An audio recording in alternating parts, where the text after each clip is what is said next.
What's up everybody, it's Jim with Doesn't Pay Full Price, and I'm bringing you another cooking under quarantine video. This one's a little bit different though. I don't have a recipe and I've never made this before. I'm only going to utilize what I can find left over in my refrigerator and freezer and around the house, and hopefully you can do this at home as well. I have no idea how this is going to taste, and we're going to find out together. I think I'm going to do crab rangoon, but I don't have any crab. Let's see how we can make it work. Stick with me.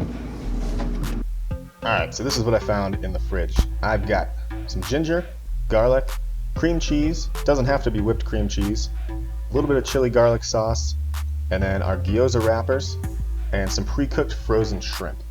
You could use anything you want, but first, quick tip, don't throw away all those garlic wrappers, ginger skins, onion skins, keep them in a zip top bag for the week. Then at the end of the week, throw them in a stock pot, and you've got yourself an instant veggie stock. So let's get to this. So we're going to throw in about a quarter cup of cream cheese, preferably softened. Chop up about a 1-inch piece of ginger and a clove or two of garlic. Chop it up real fine, you don't want big chunks of this. And then add it to the cream cheese. Chop up the shrimp nice and fine. A little chili garlic sauce for kick. Soy sauce, and then let all that stuff get to know each other in there. So now we're going to take our gyoza skin, add about a half tablespoon to a tablespoon of the filling.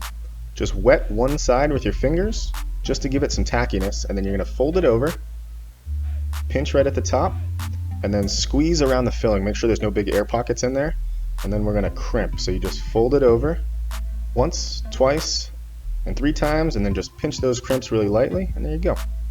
We'll do it one more time. Nice heaping half tablespoon of filling right in the middle. Dip your fingers in some water, wet half just so it sticks, and then we're going to fold it in half, lightly pinch, and then squeeze out all the air around the filling. You don't want any air because then it's going to explode when you cook it.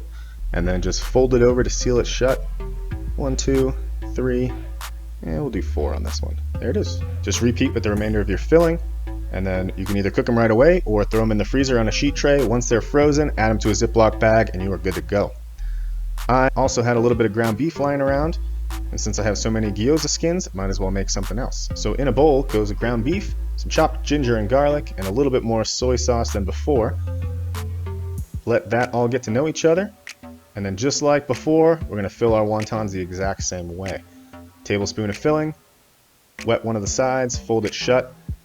These I love to keep frozen, and then you can add it to hot stock to make some wonton soup, or you can just throw them in the steamer, cover them with hot chili oil, and that is the perfect snack.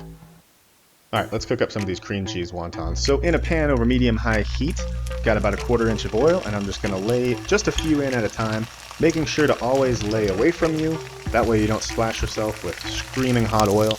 That would be bad. So just let these go for about 2 to 3 minutes on each side, and once they start getting nice and golden brown on the bottom, give it the old flipperoni. That's the perfect color that we're looking for. And then let it go for about another 2 to 3 minutes on that side. Everything on the inside is already cooked, so you're really just trying to crisp up that outer skin. And then when you're done, you should have amazingly golden brown wontons. Let's cut open one of these bad boys and see how we did. That's a good sign. Look at that. You kidding me?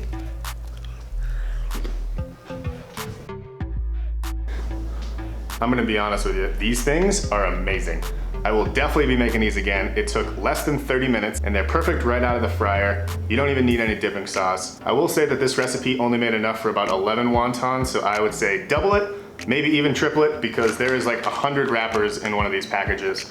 And I'm very excited about these beef dumplings. I will probably either pan sear those or steam them, but these cream cheese wontons, way better than anything you're gonna get for takeout. Thanks for sticking around. Don't forget to like and subscribe. See you next time. No, you can start eating. I'm just gonna grab some hot oil. Oh no.